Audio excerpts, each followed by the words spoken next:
A routine flight that vanished without a trace. No distress call, no wreckage, and no answers. On March 8th, 2014, a Boeing 777 spun away on a globe, then simply blinked out of existence, taking 239 souls with it. This is the story of Malaysia Airlines Flight 370.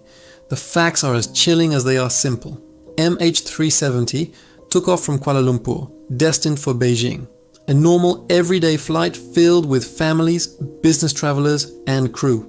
But less than an hour after takeoff, as it crossed into Vietnamese airspace, its transponder, the device that identifies it on air traffic control radar, was switched off. Radar contact disappeared. No distress signal was ever sent.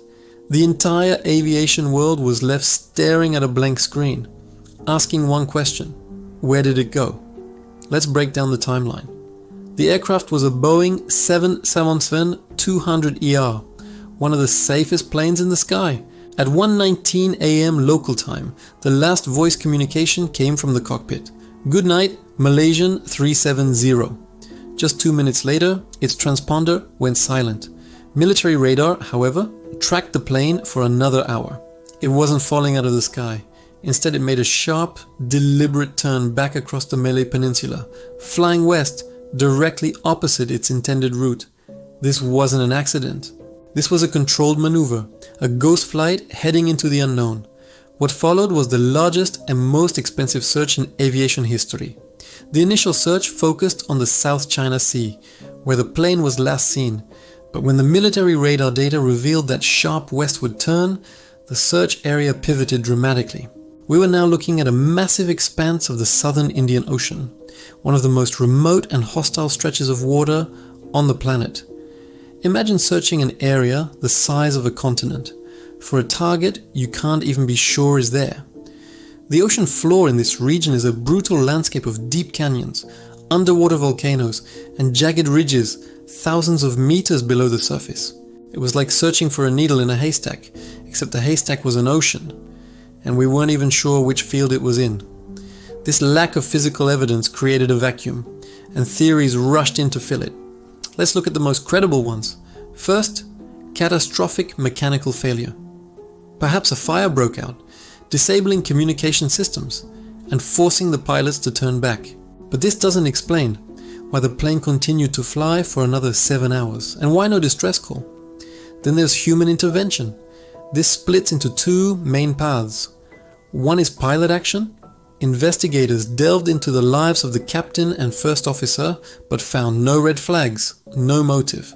The other path is a hijacking, but no group ever claimed responsibility and no demands were ever made. It was a silent, purposeless hijacking if it was one.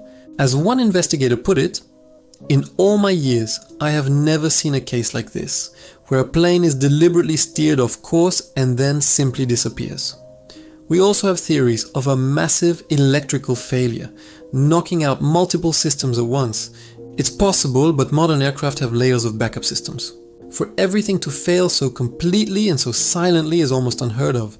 The plane seemed to be under control, just not by anyone who wanted to be found. And this is where the story takes another bizarre turn. While the plane was invisible to radar, it was still talking. Not with words, but with data.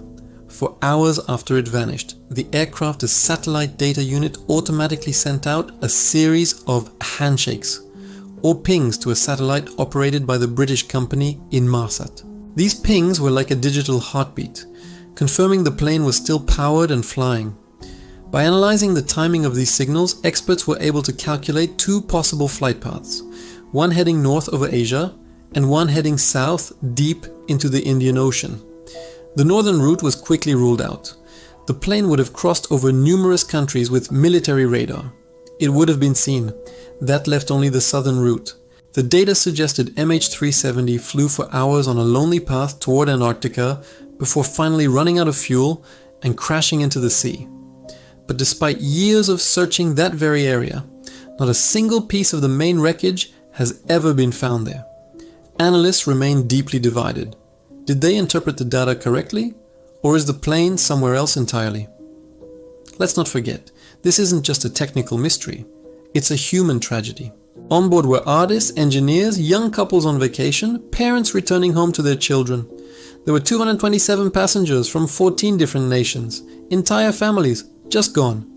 For years, their loved ones have lived in a state of suspended grief, unable to mourn, unable to move on, clinging to the slimmest of hopes.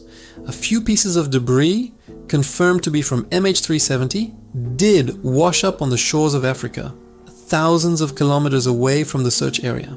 A flaperon here, a wing fragment there. They proved the plane did go down in the Indian Ocean, but they were like single puzzle pieces from a box of a million, offering no clear picture of where the final resting place is. This brings us back to the core questions that have haunted us for a decade. Why was the transponder turned off? Was it to make the plane invisible? Why did it make that sharp turn and fly for 7 more hours? Where was it going? And the biggest question of all, who was in control? Was it a pilot? A hijacker? Was the plane commandeered remotely? A theory known as a cyber hijack. Or did a cascading system failure create a ghost flight with no one at the controls?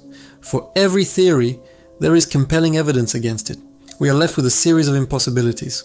For the pilot hijack theory to be true, we must accept that a highly respected captain decided to take 238 people on a suicide mission into the world's most remote ocean for no discernible reason. For a mechanical failure theory, we must believe that a fire or explosion was precise enough to knock out all communication and tracking systems, yet gentle enough to allow the plane to fly perfectly for 7 more hours. For a hijacking, we must accept that perpetrators, with incredible skill and planning, executed their mission flawlessly, then vanished without a trace or a statement. The official underwater search was suspended in 2017, concluding that without new, credible evidence, they simply couldn't locate the aircraft. But the search never really stopped.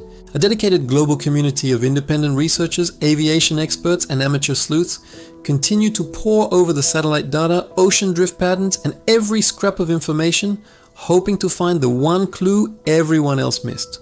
One plane, 239 lives, hundreds of theories, but only one truth, a truth we still don't have. And every year that passes, the ocean holds its secret a little tighter, leaving the world to wonder what really happened on that dark night to Malaysia Airlines Flight 370.